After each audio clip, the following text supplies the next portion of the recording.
இது பற்றிய மேலும் தகவல்களை செய்தியாளர் தேவநாதன் வழங்கிட கேட்கலாம். தேவநாதன் வணக்கம். தேடுதல் பணி எவ்வாறு நடைபெற்றது? தற்போது உயிரிழந்திருக்கக்கூடிய மாணவரின் உடலிற்கு குடும்பத்தினருக்கு தகவல் தெரிவிக்கப்பட்டு விட்டதா? விவரங்கள் என்ன?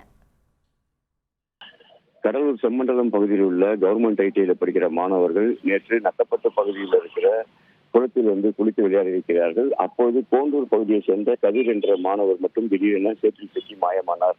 இந்த நிலையில் தான் தீயணைப்பு துறையினர், தேசிய பேரிடர் மீட்பு துறையினர் மற்றும் காவல்துறையினர் என இணைந்து இந்த தேடுதல் பணியில தொடர்ந்து ஈடுபட்டிருந்தாங்க. விடிய இந்த தேடுதல் பணியானது நடைபெற்ற நிலையில சற்று நேரத்திற்கு முன்பு சேற்றில் சிக்கியிருந்த மாணவர் உடலை தீயணைப்பு துறையினர் கண்டுபிடித்தார்கள்.